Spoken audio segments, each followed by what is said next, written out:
जब से ये आपका सवाल आया उसके बाद मैंने ये फ़ैसला पढ़ा है भुट्टो साहब वाला, समरी पढ़ सका हूँ। फ़ैसला बहुत ज़्यादा है, उसमें 100 सफ़ात एक तरफ से हैं और कोई 250 सफ़ात की और चीज़ें हैं।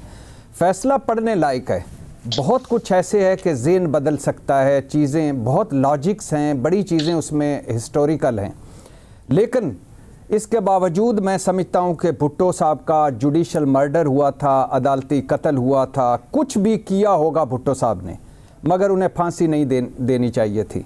और जो सलूक हुआ ख़ास तौर पर भुट्टो साहब से फांसी से पहले जेल में, जो सलूक हुआ भुट्टो फैमिली के साथ, जो सलूक हुआ पीपल्स पार्टी के साथ, और जो सलूक हुआ पीपल्स पार्टी के कारकुनों और सियासतदानों के साथ, वो शर्मनाक है और सियातरीन बाब है हमारी तारीख का।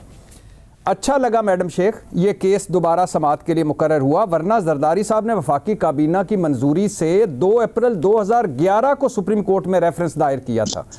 और इफ्तिखार चौधरी की सरबराही में जो 11 रुकनी लार्जर बेंच था, 5 समाअतें उसने की और फिर 1 समाअत 9 रुकनी बेंच ने की। पहली आप अंदाज़ा करें, पहली समाअत 2 जनवरी 2012 और आखिरी समाअत 12 नवंबर 2012, और फिर लंबी चुप। मैडम शेख फैज़ाबाद धरना केस, परवेज़ मुशर्रफ सज़ा कालअदम के करार देने के ख़िलाफ़ केस, भुट्टो केस, लग रहा है कि फ़ाइज़ ईसा काजी साहब की सुप्रीम कोर्ट है। अभी परवेज़ मुशर्रफ केस में चीफ जस्टिस कह रहे थे कि आमरों के साथ खड़े सहाफ़ी भी बराबर के ज़िम्मेदार हैं। और चीफ जस्टिस साहब सवाल उठा रहे थे कि जो मार्शल लॉ को जवाज़ देने वाले जजेस की तस्वीर कमरा अदालत में लगनी चाहिए। और अतर मिनल्ला कह रहे थे और बड़ा अहम नुक्ता उठा रहे थे कि आइन तोड़ना जजों पर हमलों से बड़ा जुर्म है। मैडम शेख अच्छा हो, मेरी ख्वाहिश है, होना तो कोई नहीं, लेकिन ख्वाहिश का इजहार करने में तो कोई हर्ज नहीं कि भुट्टो जुडिशल मर्डर से फ़ायदा उठाने वालों को भी कुछ अलामती सज़ाएँ दी जाएँ।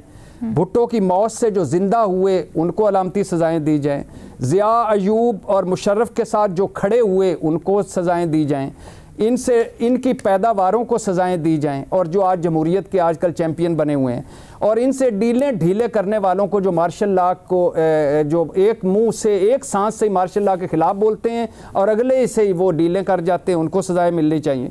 और मैडम शेख दिसंबर शुरू है, सकूते ढाका का केस भी खोलें, हमूदुर रहमान कमीशन से एबटाबाद कमीशन तक सारी रिपोर्टें चीफ जस्टिस साहब उम्मीद लग जाती है जब भी कोई अच्छा काम करने लगता है। यही ट्रिकी पार्ट है ना, यही ट्रिकी पार्ट है जो शहजाद ने शुरू में भी उठा दिया था। सिर्फ आखिरी बात करना चाहता हूँ, जस्टिस असरफ मिनल्ला साहब ने कहा आइन तोड़ना जजों पर हमले से बड़ा जुर्म है।